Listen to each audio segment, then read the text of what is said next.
غیروں کی محفلوں کو دیکھ کر بہت سے لوگوں نے یہ سمجھا کہ شادی جب تک گرینڈ انداز سے نہ کی جائے، شادی جب تک لوگوں میں مشہور بنا کر نہ کی جائے، اس کے بغیر شادی کامیاب نہیں ہوتی، جبکہ اللہ کے نبی نے ناکامیاب شادیوں کے بارے میں فرمایا ناکامیاب شادیاں وہ ہیں جس میں جم کر خرچ کیا جائے اور فضول خرچی کا محاذرہ کیا جائے۔ آج اگر کوئی آدمی، آج اگر کوئی نوجوان جہیز نہ لینا چاہے، ہلکا پلکا شادی کرنا چاہے، ایسے آدمی پر لوگ شک کرتے ہیں، ہو سکتا ہے اس کے اندر کوئی مسئلہ ہو سکتا ہے اس کے مسائل خراب ہو۔ آپ تصور کر کے دیکھیں کہ سنت پر شادی کرنا کتنا مشکل ہو گیا ہے۔ ہر آدمی یہاں جو موجود ہے وہ جانتا ہے کہ آج زنا کرنا جتنا آسان ہے، شادی کرنا اتنا آسان نہیں ہے، شادی کرنا اتنا مشکل ہو گیا ہے، اور اس کے ذمہ دار ہم سب ہیں۔ نکاح کی اہمیت، اس کا مقام اور اس کے فائدوں کو بتاتے ہوئے اللہ کے نبی صلی اللہ علیہ وسلم نے نوجوانوں سے کہا، اے نوجوانوں، تم میں کا جو آدمی نکاح کی طاقت رکھتا ہے وہ فوراً نکاح کر لیں۔ کیا فائدہ ہوگا؟ آپ نے بتایا کہ اس کی وجہ سے اس کی نگاہ جھک جاتی ہے، اس کی شرمگاہ کی حفاظت ہو جاتی ہے۔ آپ دیکھیں کہ ایک مرد جسے اللہ تعالیٰ نے بہت ساری عبادتوں کا حکم دیا، اسے بدنی عبادتیں بھی انجام دینا ہے، اسے مالی عبادتیں بھی انجام دینا ہے، اسے دعوت کا کام بھی کرنا ہے، اسے معاشرے کی حفاظت بھی کرنا ہے، اتنے سارے کام جو مردوں کے ذمے اللہ تعالیٰ نے بطور عمل دیے ہیں۔ یاد رکھیے یہ نکاح اس عمل میں آسانی پیدا کرتی ہے۔ اگر کوئی آدمی حقیقی طور پر اللہ سے ڈرنا چاہتا ہے، یہ نکاح اس اللہ کے ڈر میں ایک بڑا مددگار ہوتی ہے۔ ان الحمد للہ نحمده ونستعینه ونستغفره ونعوذ باللہ من شرور انفسنا ومن سیئات اعمالنا من يهده الله فلا مضل له ومن يضلله فلا هادي له واشهد ان لا اله الا الله وحده لا شريك له واشهد ان محمدا عبده ورسوله اما بعد فان خير الحديث كتاب الله وخير الهدي هدي محمد صلى الله عليه وسلم وشر الامور محدثاتها وكل محدثة بدعة وكل بدعة ضلالة وكل ضلالة في النار فأعوذ بالله من الشيطان الرجيم بسم الله الرحمن الرحيم يا أيها الذين آمنوا اتقوا الله حق تقاته ولا تموتن إلا وأنتم مسلمون يا أيها الناس اتقوا ربكم الذي خلقكم من نفس واحدة وخلق منها زوجها وبث منهما رجالا كثيرا ونساء واتقوا الله الذي تساءلون به والأرحام إن الله كان عليكم رقيبا يا أيها الذين آمنوا اتقوا الله وقولوا قولا سديدا يصلح لكم أعمالكم ويغفر لكم ذنوبكم ومن يطع الله ورسوله فقد فاز فوزا عظيما وقال الله سبحانه وتعالى ومن آياته أن خلق لكم من أنفسكم أزواجا لتسكنوا إليها وجعل بينكم مودة ورحمة وقال تعالى فليحذر الذين يخالفون عن أمره أن تصيبهم فتنة أو يصيبهم عذاب أليم۔ تمام قسم کی حمد و ثنا، بڑائی، کبریائی، تعریف و توصیف اس اللہ وحدہ لا شریک کے لیے لائق و زیبا ہے جس نے ساری کائنات کو عدم سے وجود بخشا۔ درود نازل ہو تمام انبیاء علیہم الصلاۃ والسلام پر جنہیں اللہ تبارک و تعالیٰ نے اپنی قوموں تک ہادی و رہبر بنا کر بھیجا، خصوصاً ہمارے اور آپ کے آخری نبی جناب محمد الرسول اللہ صلی اللہ علیہ وسلم کے ذات گرامی پر، جنہیں اللہ سبحانہ و تعالیٰ نے ایک ایسی شریعت سے نوازا جو شریعت رات کی تاریکی میں بھی دن کی طرح واضح اور روشن ہے۔ محترم حاضرین، خطبہ مسنونہ کے بعد 2 آیتیں کریمہ پڑھی گئی۔ اللہ سبحانہ و تعالیٰ ارشاد فرماتے ہیں کہ یہ اللہ کی نشانیوں میں سے ہے کہ اس نے تمہارے ہی نفس سے تمہارے لیے بیویاں بنائی، لتسکنوا الیہا، اور مقصد بیان کیا تاکہ تم ان سے سکون حاصل کرو۔ اور اللہ نے ایک ایسا رشتہ جوڑا ان دو اجنبیوں کے درمیان جس کی وجہ سے وہ محبت اور رحمت والے بن گئے۔ دوسری آیت میں اللہ نے فرمایا فَلْيَحْذَرِ الَّذِينَ يُخَالِفُونَ عَنْ أَمْرِهِ، کہ لوگوں کو، بس ایسے لوگوں کو ڈرنا چاہیے جو ہمارے فیصلوں کی خلاف ورزی کرتے ہیں۔ انہیں ڈرنا چاہیے کہ کہیں انہیں اللہ فتنوں میں مبتلا نہ کر دیں یا کہیں انہیں عذاب علیم نہ آ کر گھیر لے۔ ایک اور آیت میں اللہ تعالیٰ نے ارشاد فرمایا یا ایھا الناس انا خلقناکم من ذکر و انثی، کہ اے لوگوں ہم نے تم کو ایک مرد اور عورت سے پیدا کیا، وجعلناکم شعوبا وقبائل، پھر ہم نے اسی مرد و عورت کے ذریعے اتنی ذریت کو آگے بڑھایا کہ اس کے بعد ہم نے لوگوں کو کنبے اور قبیلوں میں بانٹ دیا تاکہ تم اس بات کو جان لو کہ ان اکرمکم عند اللہ اتقاکم، کہ تم سب میں سب سے بہتر اور اچھا اللہ کے نزدیک وہ ہے جو اللہ سبحانہ و تعالیٰ سے ڈرنے والا ہے، جو اللہ پر تقوی رکھنے والا ہے۔ محترم حاضرین، بات اگر نکاح کی جائے، جی ہاں، شریعت اسلامیہ نے جو بہت سارے احسانات ہم ایمان والوں پر کیے ہیں، ان میں سے ایک بڑا احسان یہ ہے کہ شریعت اسلامیہ نے ہمیں زندگی جینے کا طریقہ بتا دیا۔ ہمیں چاہے کھانا پینا ہو، اٹھنا بیٹھنا ہو، چاہے انسان کو اپنی بنیادی ذمہ داریوں کا ادا کرنا ہو یا سماجی ذمہ داریوں کو ادا کرنا ہو، اس کا تعلق اپنے گھر والوں سے ہو، معاشرے سے ہو، بازار سے ہو، شریعت اسلامیہ نے ہر مسئلے میں ہمیں ہدایت عطا کی۔ اور اللہ تعالیٰ نے جب اتنا بڑا احسان کیا تو اللہ نے اس احسان کو جتایا اور اس پر نہ عمل کرنے کا جو خطرہ، جو نقصان ہوگا، اس کو بھی بیان کیا۔ اللہ نے کہا کہ ہم نے یہ ساری نعمتیں تمہیں اس لیے نہیں اختیار کی، ہمیں اس لیے نہیں دی کہ تمہارے پاس اختیار ہو کہ جو چاہے عمل کرو۔ جب ہم تم کو اختیار دیتے ہیں وہ دنیاوی زندگی کے مسئلے میں، لیکن بات جب شریعت کی آئے تو شریعت اسلامیہ فیصلہ سناتی ہے۔ محترم حاضرین، اب آپ بنیادی طور پر ہم دیکھتے ہیں کہ ایک وقت تھا کہ نکاحوں کے اندر جو برکت تھی وہ دھیرے دھیرے ختم ہوتے نظر آتی ہے۔ طلاق اور خلا کے مسائل کبھی سنے جاتے تھے، لیکن آج ہر ایک گھر کو چھوڑ کر دوسرے گھر کا مسئلہ ایسا بنتا جا رہا ہے۔ نہ خواتین کے اندر وہ صبر رہا، نہ مردوں کے اندر وہ احساس رہا۔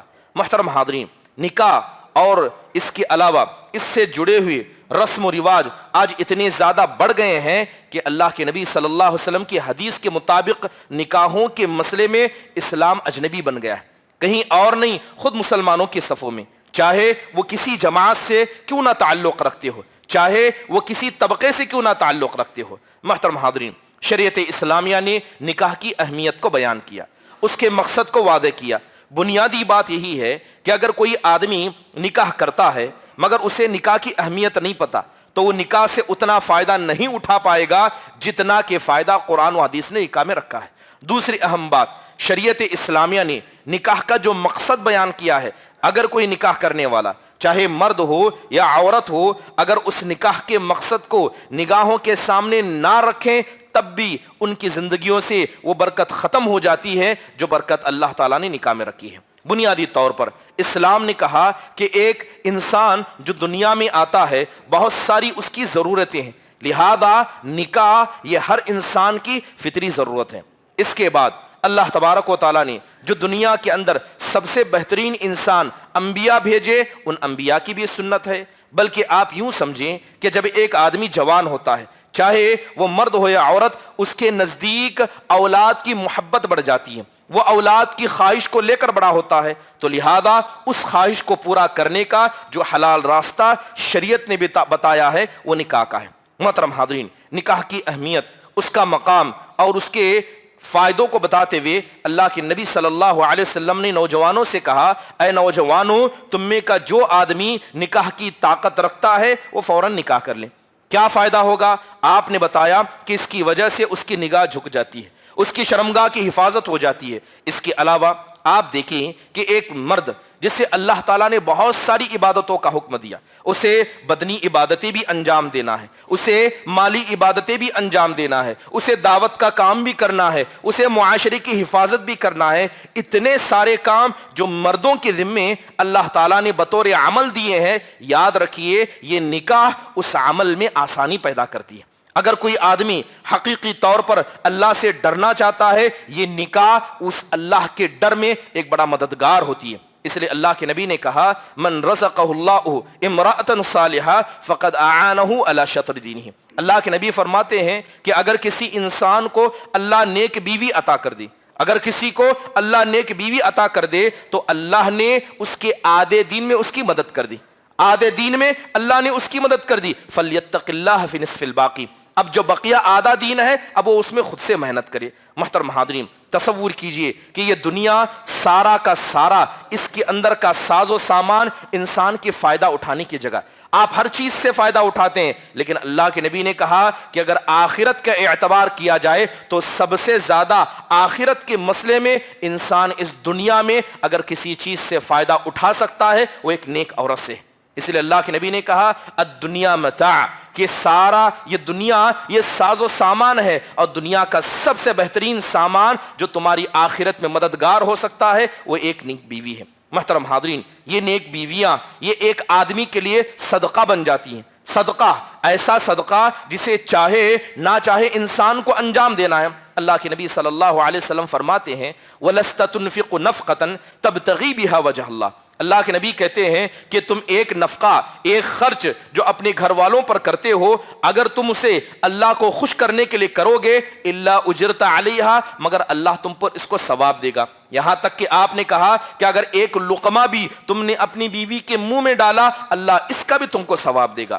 آج یہاں پر اتنی شادی شدہ مرد حضرات ہیں، کوئی اپنے گھر والوں پر ماہانہ 10,000 خرچ کرتا ہے، کوئی 20 کوئی 15 کرتا ہے۔ اللہ کے نبی صلی اللہ علیہ وسلم کی یہ حدیث مبارکہ بتاتی ہے کہ یہ 10 اور 15,000 جو آپ ماہانہ اپنے گھر والوں پر خرچ کرتے ہیں، اس سے اللہ سے ثواب کی امید رکھیے، آپ اس سے نفقہ اور صدقہ کی امید رکھیے۔ ہر شادی شدہ کو ماہانہ 10 سے 15,000 صدقہ کرنے کا ثواب ملے گا۔ یہ کوئی معمولی بات ہے؟ جی ہاں، یہ معمولی بات نہیں۔ محترم حاضرین، ثواب کمانے کا ذریعہ یہ شادی ہے۔ انسان کو اولاد ہو جاتی ہے، انسان کو اولاد ہوتی ہے، اگر انسان ان اولاد کی تربیت کرے، وہ نماز پڑھنے والے بن جائے، وہ حلال و حرام کی تمیز کرنے والے بن جائے، تو اس باپ کے اکاؤنٹ کے لیے یہ ایک بہترین ڈپازٹ ہے، اس باپ کے نیک اعمال کے لیے یہ بہترین تحفہ ہے۔ اس کی اولاد عمل کرے گی، اللہ ان کے ثواب میں کچھ کم کیے بغیر اس ماں اور باپ کو اللہ برابر ثواب دیتا رہے گا۔ اس لیے اللہ کے نبی نے کہا کہ تزوجوا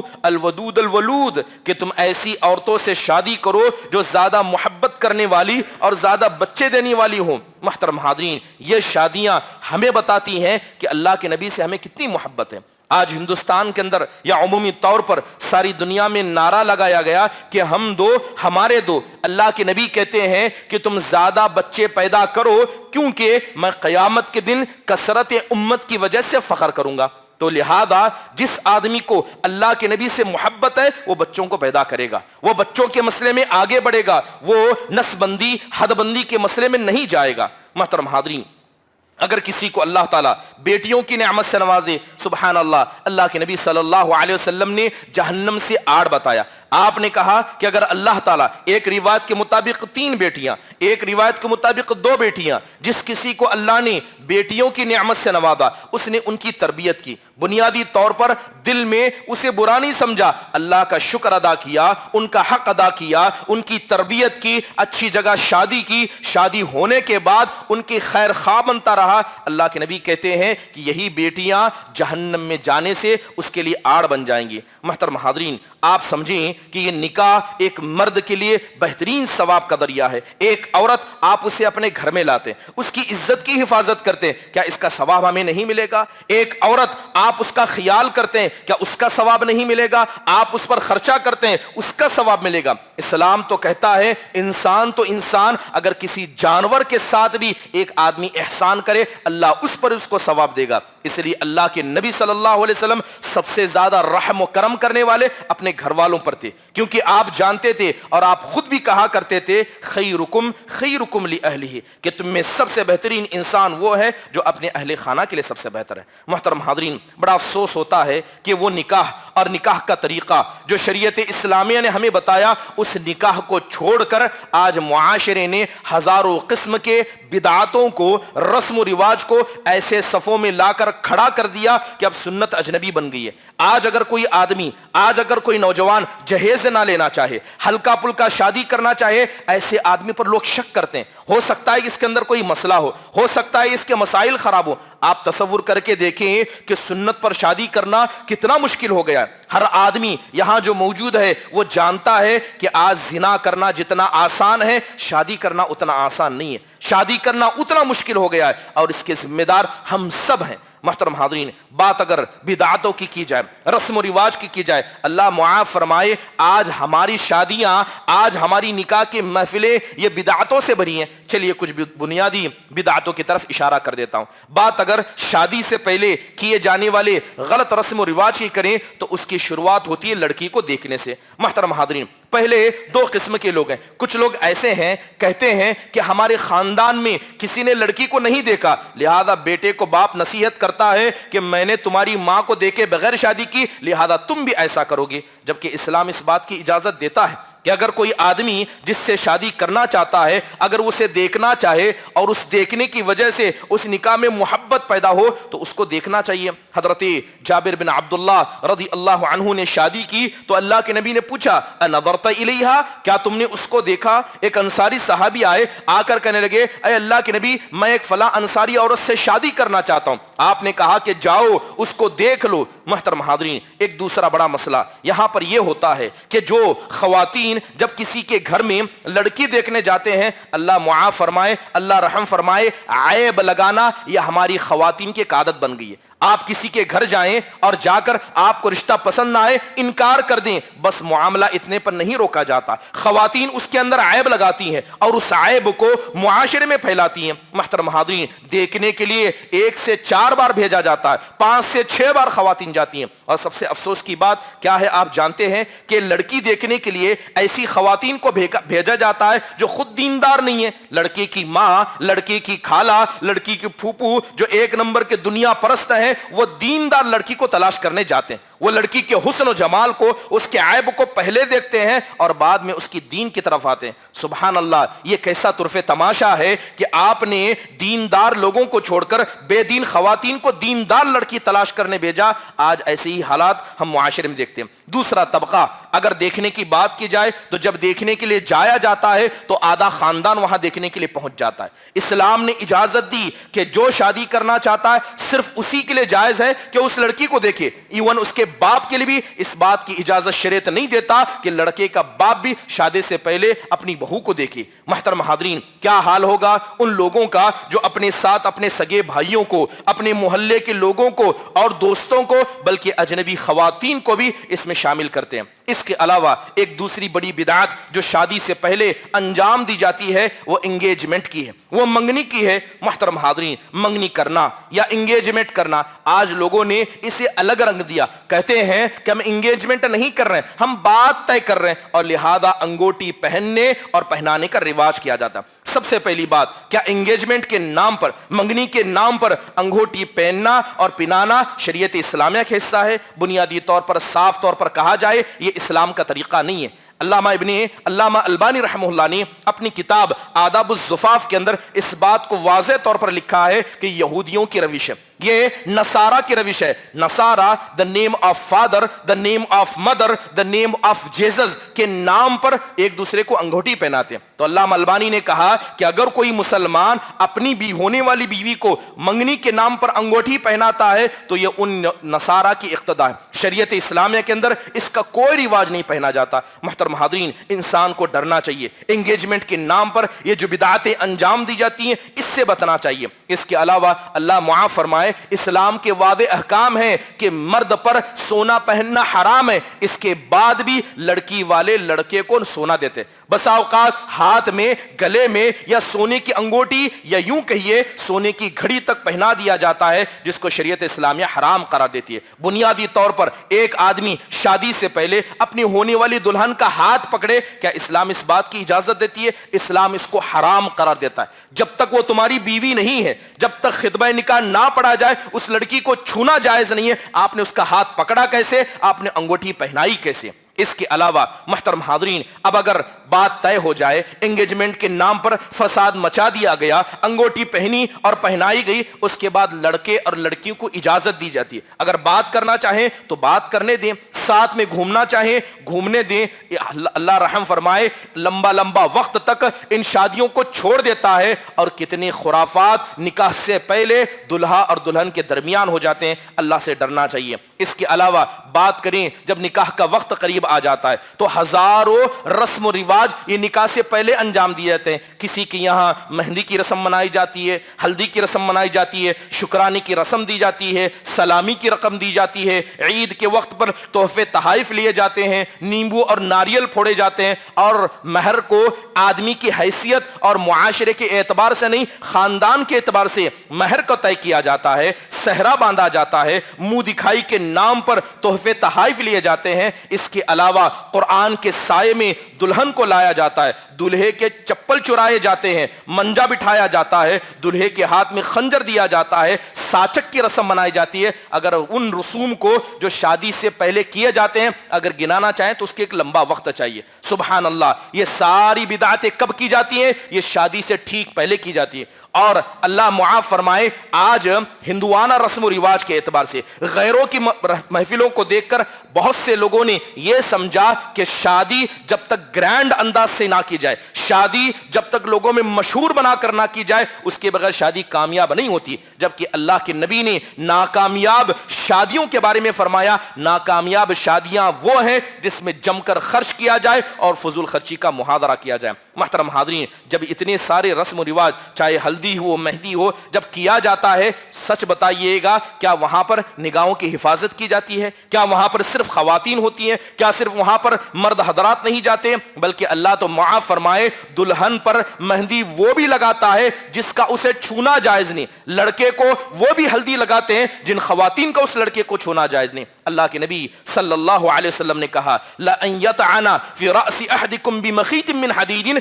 خَيْرٌ لَهُ مِنْ أَن يَمُسَّ امْرَأَةً لَا تَحِلُّ لَهُ۔ اللہ کے نبی کہتے ہیں کہ اگر کوئی آدمی ایک میخ، ایک کیل لا کر تمہارے سر میں گاڑ دے، اسے تمہارے سر میں ڈال دے، اس بات کو پسند کرنا، مگر اس بات کو پسند نہ کرنا کہ کسی ایسی عورت کو تم ہاتھ لگاؤ جس کا ہاتھ لگانا تمہارے لیے جائز نہ ہو۔ محترم حاضرین، اس کے علاوہ جب شادی کا وقت اور یہ معاملات ہوتے ہیں تو جہیز، اللہ رحم فرمائے، جہیز کا مطالبہ کرنا، جہیز لینا، اور حال یہ ہے کہ جو لڑکی والے اگر اپنی بیٹی کو جہیز نہ دیں، شروع میں انکار کرتے ہیں، شرافت کا مظاہرہ کرتے ہیں، لیکن بعد میں اسی جہیز کا نام لے کر گھر کی ماں اپنی بہو کو ستاتی ہے۔ محترم حاضرین، جہیز لینا کیا ہے؟ اللہ تبارک و تعالیٰ نے صاف کہا، یا ایھا الذین آمنوا لا تاکلوا اموالکم بینکم بالباطل، اے ایمان والو تم باطل طریقے سے ایک دوسرے کا مال نہ کھاؤ۔ اللہ کے نبی نے صاف فرمایا، لا یحل لامرأۃ، بلکہ آپ نے دوسری روایت میں کہا، لا یحل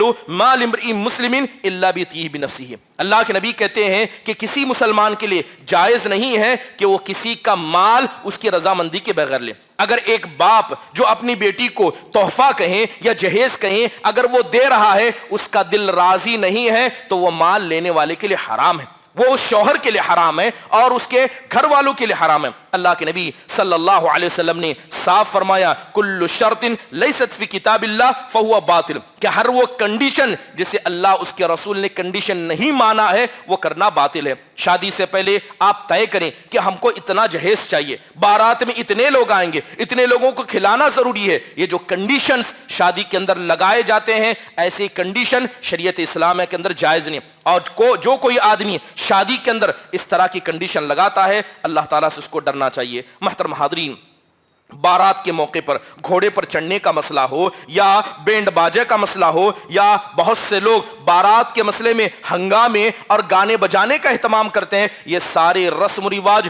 ہندوانہ ہیں، اسلام کا اس سے کوئی تعلق نہیں۔ بہت سارے لوگ ایسے ہیں جو محرم اور سفر کے مہینے میں شادیاں نہیں کرتے ہیں، اس کو منحوس سمجھتے ہیں۔ آئیے اگر شادی کے دن کی بات کی جائے، جی ہاں، شادی کے دن بھی بہت ساری خرافاتوں کو انجام دیا جاتا ہے۔ سب سے بڑی خرافات جو شادی اور ولیمے میں ہوتی ہے وہ بیجا فضول خرچی کی ہے۔ فضول خرچی، اللہ رحم فرمائے، اس کی کوئی مثال پہلے نہیں ملتی جتنی فضول خرچی آج شادیوں میں کی جاتی ہے۔ مثال کے طور پر لڑکی کو 10 جوڑے سے لے کر 100 جوڑے کپڑے دیے جاتے ہیں، لڑکا اپنے لیے 10,000 20,000 کی شیروانی سلاتا ہے، کوٹ سلاتا ہے۔ اللہ رحم فرمائے، آپ یہ تو بتائیے اس کے علاوہ کھانے میں کیا جانے والا خرچ، معمولی سا کھانا جو انسان کا پیٹ بھرنے کے لیے کافی ہے، اسے نہیں مانا جاتا ہے، بلکہ اس کو جم کر خرچ کیا جاتا ہے۔ ایک آیت کریمہ ہے، اس کو غور سے سنیں۔ اللہ تبارک و تعالیٰ ارشاد فرماتے ہیں کہ فَأَمَّا مَنْ طَغَى وَآثَرَ الْحَيَاةَ الدُّنْيَا فَإِنَّ الْجَحِيمَ هِيَ الْمَأْوَىٰ۔ اللہ کہتا ہے کہ جو آدمی زمین میں سرکشی کرے گا، اس آدمی نے، جو آدمی زمین میں سرکشی کرتا ہے وہ دنیاوی زندگی کو فوقیت دیتا ہے، اور جس نے دنیاوی زندگی کو آخرت کے مقابلے میں فوقیت دی، جہنم ایسے لوگوں کا ٹھکانہ ہے۔ امام قرطبی رحم اللہ سے پوچھا گیا کہ یہ تو بتائیے زمین کو یعنی دنیا کو فوقیت دینے کا مطلب کیا ہے، دنیا ہی کو چاہنے کا مطلب کیا ہے؟ تو امام قرطبی رحم اللہ کہتے ہیں کہ جس آدمی نے اپنے دسترخوان پر 3 قسم کا کھانا جمع کیا، جس آدمی نے اپنے دسترخوان پر 3 قسم کا کھانا جمع کیا، ایسے آدمی نے زیادتی کی، اور ہر زیادتی کرنے والے کے لیے اللہ نے جہنم کو تیار کر رکھا ہے۔ آج جائیے حیدرآباد شہر کو یا اس سے ملے جلی ثقافت والے شہروں کو دیکھے کہ کھانے میں صرف گوشت ہو، چاول ہو، روٹیاں ہو، ان کی قسمیں ہوتی ہیں۔ یہ کس قسم میں آئے گا؟ یہ ساری فضول خرچیاں ہیں۔ اللہ سے ڈریں، ان فضول خرچیوں سے بچیں۔ اس کے علاوہ دینے میں فضول خرچی، باپ کے پاس پیسہ ہے، وہ صدقہ نہیں دے گا، وہ خیرات نہیں دے گا، مگر شادی میں اپنی بیٹی کو 20 تولہ سونا دے گا،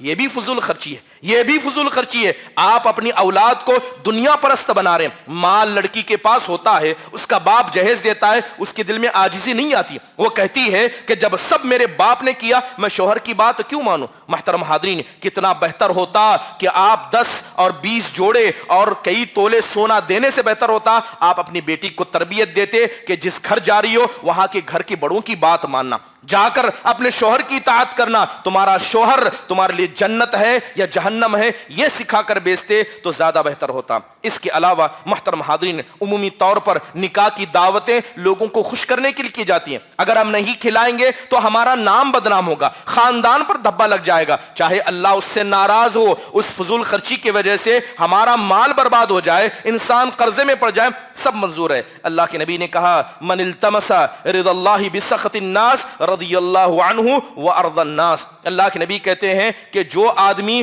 اللہ کو خوش کرنے کے لیے لوگوں کو ناراض کرتا ہے، اللہ بھی خوش ہوتا ہے اور لوگ بھی اس سے راضی ہو جاتے ہیں۔ لیکن جو آدمی لوگوں کو خوش کرنے کے لیے اللہ کو ناراض کرتا ہے، اللہ بھی اس سے ناراض ہوتا ہے اور لوگ بھی یقیناً ایسے آدمی سے ناراض ہوں گے۔ جن لوگوں نے شادی میں لاکھوں کا خرچہ کیا، جا کر بعد میں عوام سے پوچھئے گا، عوام نے ان کی بدنامی کی ہے، کہا بڑے دیندار بنتے تھے، شادی میں اتنا خرچہ کیا، منہ پر جھوٹی تعریفیں بھی بہت زیادہ کی جاتی ہے۔ لوگوں کو اس سے بچنا چاہیے۔ محترم حاضرین، اس کے علاوہ آج ہم شادی کے اندر ایک بڑی بلا اور مصیبت فوٹو اور ویڈیوگرافی کے دیکھ رہے ہیں۔ اللہ معاف فرمائے کہ اللہ کے نبی صلی اللہ علیہ وسلم نے اس تصویر کشی کو حرام نہیں قرار دیا، بلکہ یہ فوٹوز اور ویڈیوز کا فتنہ اتنا زیادہ عام ہو گیا ہے کہ ایک دلہن جو ابھی تیار ہو کر سنگار کر کے آئی ہے، سوشل میڈیا پر اس کی تصویروں کو نشر کیا جاتا ہے۔ گھر کی لوگ اور اس کی سہیلیاں اس کی تصویروں کو لے کر اپنے سٹیٹس پر لگا دیتی ہیں۔ وہ دلہا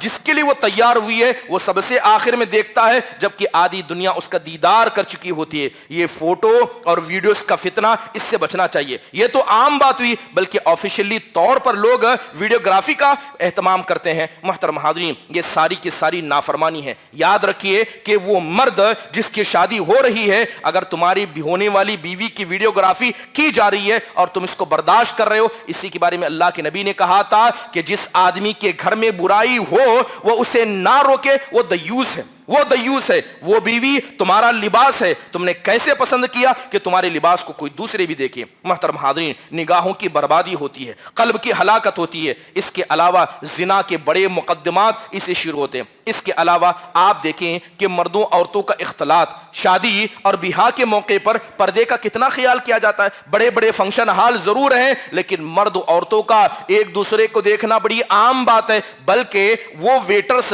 جو کام کرنے کے لیے ہیں، مرد ہیں، غیر مسلم ہیں، ایسے مردوں کو، ایسے ویٹرز کو خواتین کے درمیان کھلا چھوڑ جاتا ہے۔ آپ نے ایمان والوں کو روکا اور غیر مسلموں کو ان کے بیچ میں چھوڑ دیا۔ کیا یہ عقل مندی کی بات ہے؟ دعوت کے نام پر سب کیا جاتا ہے۔ اللہ رحم فرمائے، یاد رکھیے اس بے غیرتی کا ذمہ دار گھر کا باپ بھی ہے، ہونے والا دلہا اور دلہن کے ذمہ دار بھی ہیں۔ اللہ معاف فرمائے، نکاح کے وقت لوگوں کو کلمہ پڑھایا جاتا ہے۔ کیا آپ کلمہ پڑھ لو، ہو سکتا ہے کہ مسلمان نہیں تھے ابھی مسلمان بن جاؤ، یہ بھی بدعت ہے۔ اس کے علاوہ مہمان نوازوں کی مہمان نوازی نہیں کی جاتی ہے۔ ایک وقت تھا، ابھی تو یہ بہت کم ہوا، ورنہ چھوارے، کاجو بادام ایسے اڑا کر پھینکا جاتا تھا۔ شادی میں یہ ساری بدعتیں کی جاتی تھی۔ آج اس کا دوسرا پہلو ہے کہ کھانا بھر بھر کر ڈالو اور کھانے کو جم کر پھینکو۔ سبحان اللہ، کیا آج ایسا نہیں ہوتا ہے؟ محترم حاضرین، اس کے علاوہ جو مرد و عورتوں کا اختلاط ہے، اس سے بھی بچنا ضروری ہے۔ ایک بڑا اہم مسئلہ، آپ جا کر علماء سے پوچھئے گا، آپ جا کر اس پر فتویٰ لیجئے کہ ایک عورت کیا گھر سے بن سور کر مسجد کو بھی آ سکتی ہے؟ آج جمعہ کا دن ہے، اگر کوئی خاتون یہاں بن سور کر آئی ہے، اسلام اس بات کی اجازت نہیں دیتا کہ تم بن سور کر گھر سے باہر نکلو۔ ان عورتوں کا کیا ہوگا جو شادی محلوں میں بن سور کر آتی ہیں، پورے میک اپ کا خیال کرتی ہیں؟ یہ حرام ہے، اسلام اس بات کی اجازت نہیں دیتا۔ بننا سورنا ایک عورت کے لیے، اس عورت کے لیے اسلام کہتا ہے اپنے شوہر کے لیے کرو، اور اسی طرح اپنے گھر کے اندر رہ کر کرو۔ نئے کپڑے پہننا، میک اپ کرنا، بن سورنا، اس کے اوپر یہ اختلاط کا مزاج، اس کے اوپر یہ بے پردگی، اللہ رحم فرمائے، اس گناہ کے اندر سارا کا سارا معاشرہ جھکتا ہوا ہمیں نظر آتا ہے۔ محترم حاضرین، آج ایسا کیوں ہے؟ کیا اسلامی تعلیمات ہمیں نہیں پتا؟ سب پتا ہے، لیکن اس کے بعد بھی لوگوں کے پاس دینداری باقی نہیں رہی۔ دینداری کہاں ہے؟ مسجد کے اندر ہے۔ نیک لوگوں سے ملے تب دینداری ہے، مسجد میں ہے تو مسلمان ہے، بازار میں چلے جائیں سب سے بڑا جھوٹا انسان ہے، بینک میں پہنچ جائے سود خور ہے، وہ نکاح کی بات کرنے لگ جائے وہ جہیز لینے والا اور دینے والا ہے۔ یاد رکھیے، سلف صالحین ایسے لوگوں کو منافق کہا کرتے تھے۔ عبداللہ بن عمر رضی اللہ عنہ سے پوچھا گیا کہ ایک آدمی لوگوں کے سامنے ایک چہرے سے رہتا ہے، باہر جانے کے بعد اس کا چہرہ بدل جاتا ہے، آپ اسے کیا سمجھتے ہیں؟ تو عبداللہ بن عمر رضی اللہ عنہ نے کہا کہ نبی کے زمانے میں ایسے ہی لوگوں کو منافق کہا کرتے تھے۔ اللہ رحم فرمائے کہ آج ایسی منافقوں کی کمی ہماری مجلسوں میں نہیں ہے۔ آپ دیندار بنے، مسجد میں ہو بھی تو آپ دیندار ہو، اپنے گھر میں بھی ہو تو دیندار ہو، جب آپ کے گھر کی شادی ہو تب بھی دیندار ہو۔ محترم حاضرین، اس کی وجہ یہ ہے کہ آج نکاحوں کے اندر سے برکت ختم ہو گئی۔ آج ہماری بچیاں اسی جہیز کی لعنت کی وجہ سے کہیں، انہی بدعتوں کی وجہ سے کہیں، در در کی ٹھوکریں کھا رہی ہیں۔ شادی کو 1-2 سال نہیں ہوتے، چھوٹا سا مسئلہ آ جائے فوراً طلاق خلا کے مسائل۔ آج طلاق خلا کے مسائل سب سے زیادہ مسلمانوں میں پائے جا رہے ہیں، اور اس کی بنیادی وجہ کیا ہے؟ نکاح کے مقصد کو یاد نہ رکھنا، اس کی اہمیت کو یاد نہ رکھنا، نکاح کو شو پیس بنا دینا اور نکاح کو بدعتوں کے حوالے جھونکنا ہے۔ یہی کچھ بنیادی باتیں تھیں۔ اس کے علاوہ اسی نکاح کی وجہ سے زمین کے اندر فساد مچ چکا ہے۔ اسی نکاح کی وجہ سے آپ دیکھیں کہ جو لوگ نکاح میں شریک ہیں، کیا سچ میں وہ نمازوں کی پابندی کرتے ہیں؟ وہ دلہا وہ دلہن، جا کر ان کی زندگی کو دیکھیے، دلہے کی بات تو رہنے دیجئے، اس دلہن کو دیکھیے کہ نکاح کے دن کیا اس نے ایک نماز کو بھی پڑھا ہے؟ سبحان اللہ، جو خاتون اپنی زندگی کا ایک اہم حصہ طے کرنے جا رہی ہے، 5 وقتہ اس نے ایک دن میں 5 مرتبہ حرام کام کو انجام دیا، کیسے اللہ اس کی زندگی میں برکت دے گا؟ کون اس کی تربیت کرے گا؟ اس کی تربیت کی ذمہ داری گھر کی عورتوں کی ہے۔ اللہ رحم فرمائے، نمازوں کو ضائع کیا جاتا ہے۔ اس کے علاوہ حلال اس طرح کی نکاح کی وجہ سے مشکل ہو گیا ہے، جہیز لینا ہی معاشرہ بن گیا ہے۔ یاد رکھیے، جو آدمی اس میں شریک ہوگا، اس سے فرق نہیں پڑتا، جو آدمی اس میں شریک ہوگا وہ اس فساد میں شریک ہے، اللہ اس کا محاسبہ کرے گا۔ اس لیے جو آیت میں نے شروع میں پڑھی تھی، اللہ تعالیٰ نے کہا فَلْيَحْذَرِ الَّذِينَ يُخَالِفُونَ عَنْ أَمْرِهِ، کہ ایسے لوگوں کو ڈرنا چاہیے جو ہمارے فیصلوں کی خلاف ورزی کرتے ہیں، ہماری سنتوں کی خلاف ورزی کرتے ہیں۔ ایسے لوگوں کو ڈرنا چاہیے، کہیں ان پر فتنہ نہ آ جائے، کہیں وہ لوگ عذاب میں مبتلا نہ ہو جائیں۔ اللہ تعالیٰ سے دعا ہے اللہ تبارک و تعالیٰ ہم سب کو شرعی طور پر نکاح کو کرنے اور شرعی نکاح کو عام کرنے کی توفیق نصیب فرمائے. اللہ ان بدعتوں سے ہم کو بچا کر رکھے. ایک وقت تھا جب کورونا کا زمانہ آیا, ہم میں سے کتنے نے نہیں دیکھا کہ شادی کتنی آسان ہوئی. لڑکا تیار تھا, لڑکی تیار تھی, 10-12 لوگوں کو بلایا گیا, ہلکے ہلکے نکاح کیے گئے. آج ان نکاحوں میں برکت ہے. اس ماحول کو دوبارہ لائیے. آپ کے گھر والے ناراض ہوتے ہیں, ہونے دیں. گھر کے رشتہ دار ناراض ہوتے ہیں, ہونے دیں. سارا معاشرہ ناراض ہوتا ہے, ہونے دیں. اگر اللہ خوش ہو جائے تو ساری دنیا کے لوگ خوش ہو جائیں گے. نکاح کو اللہ کی خوشنودی کا ذریعہ بنائیے, نہ کہ اللہ کو ناراض کرنے کا ذریعہ. اللہ ہم سب کو صحیح سمجھ عطا فرمائے. اللہ ان بدعتوں سے ہم کو سب کو بچا کر رکھے. آمین. اقول قولی هذا واستغفر الله لي ولكم ولسائر المسلمين من كل ذنب فاستغفروا انه هو الغفور الرحيم.